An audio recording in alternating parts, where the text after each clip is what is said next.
The first question, Bante, if one is inundated with multiple issues, usually mundane issues due to health problems, financial issues, and multiple things still undone, how does meditation and mindfulness help to resolve these issues which are real? How can you develop peace of mind when there are multiple mundane issues which accompany the aging process? Yeah, good question. That's life. Life is complex, and we do have multiple issues challenging us, threatening us, causing us grief and trouble all the time, over and over again. One thing you learn as you practice mindfulness and meditation is that you can only know one thing at a time. However many multiple issues are bothering you, you can only know one thing at a time, one thought at a time, one feeling at a time, one object at a time. And that's the first area, you might say, where you experience some peace. Because even if you have in your memory, you say, oh, I've got all these problems bothering me, and you can remember them all, but you actually only know one thing at a time. So if you train your mind more and more in mindfulness, you realize, well, I can just deal with whatever's right in front of me, even though there's this pile of stuff I can remember that's bothering me, all the issues and problems of my life. You only have to deal with what's right before you, what's coming up right now. So the practice of mindfulness brings you to the Dhamma with a sense of timelessness, spaciousness, and it's a skillful state of mind. So if you bring up mindfulness, then you can attend to whatever the first problem is on your list, whatever's coming up first.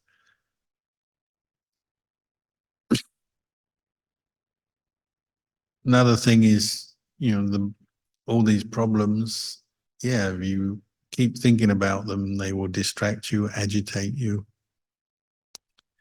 So maybe you have sometimes use some wisdom to get things into perspective, and there'll be some things that you worry about and agitate you that there's nothing you can do about.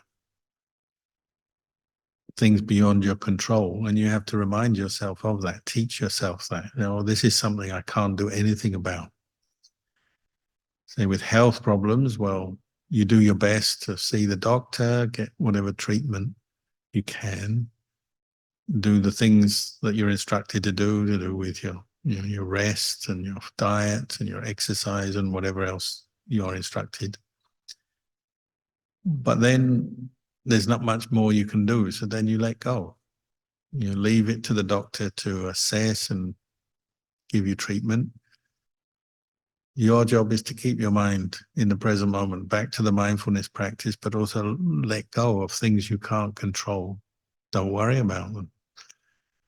Undone business, you're saying, like undone business. Well, yes, we all have more things we could do in life, but just do what's in front of you today. What's the priority? What's the important thing today? And learn what are the priorities, and the sort of secondary or unimportant business, well, you can afford to set that aside, and you'll do it when you can. But don't expect to do everything, because one day will be the last day of your life. There'll be all kinds of unfinished business on the last day of your life, won't there?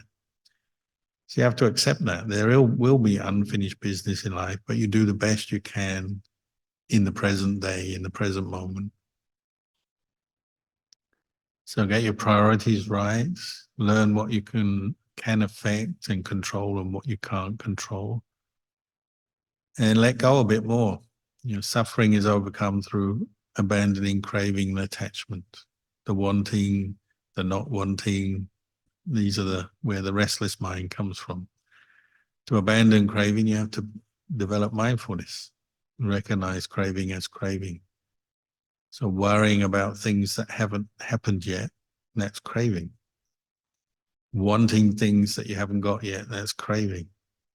Just bring the mind back to the present moment, and whatever task you're doing, try to be mindful of that. Whether you're working, meditating, cooking, eating, whatever. bring your mind to the present moment as much as possible, and you'll find then you can deal with your life, however complicated it may seem, however multiple problems there may seem. You just go one by one by one.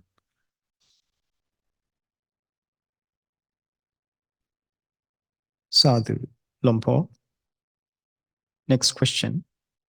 Ajahn, how do we create a delusion of self based on the five aggregates? What is the difference between perceptions, mental formations, and sense consciousness when it comes to creating a sense of self? Well, the Buddha called the five aggregates the upadana kanda. So the problem is the clinging to the five aggregates. Five aggregates are form, body, physical form, feelings, pleasant, unpleasant, painful, and neither pleasant nor painful.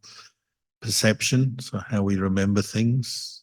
Sankharas, mental formations, what we think, our intentions, our volitions.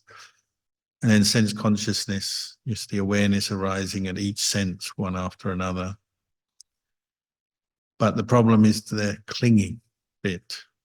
Somebody who has khandhas but doesn't cling, say an arahant, doesn't suffer with the khandhas even when they're causing pain and difficulty. You know, they're old, they're ill, there's problems, there's unpleasant sense consciousness coming up, unpleasant feeling arising, and so on.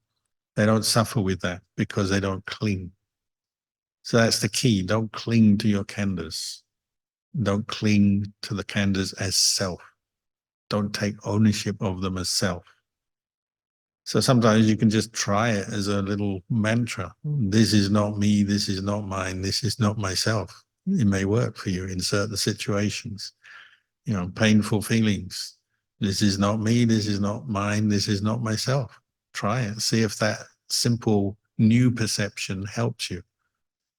The old perception is the perception of self, which comes, like you say, from delusion, from ignorance, from habit, unaddressed, unquestioned, uninstructed. We just keep doing that.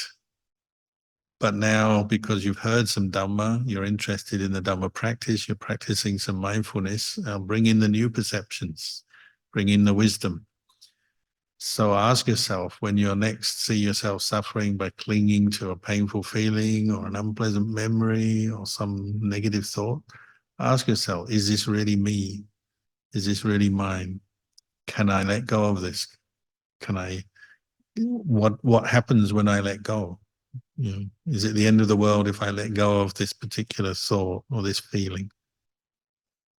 Start investigating like this, and you might find that you can let go of things, and often much quicker and easier than you thought, because they're not self. You don't have to cling to the khandhas.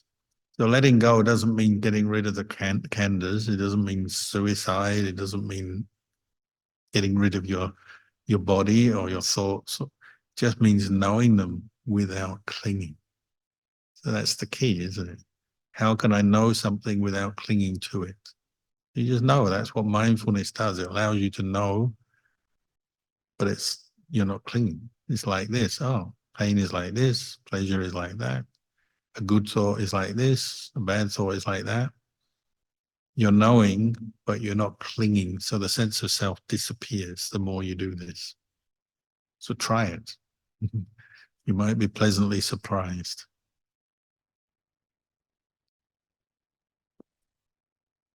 Sadhu, Lompo.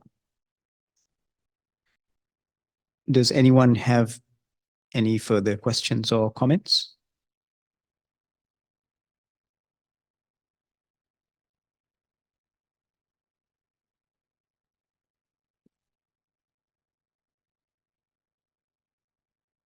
Oh, a short one tonight. We wish you all well with your practice, and we'll see you next time.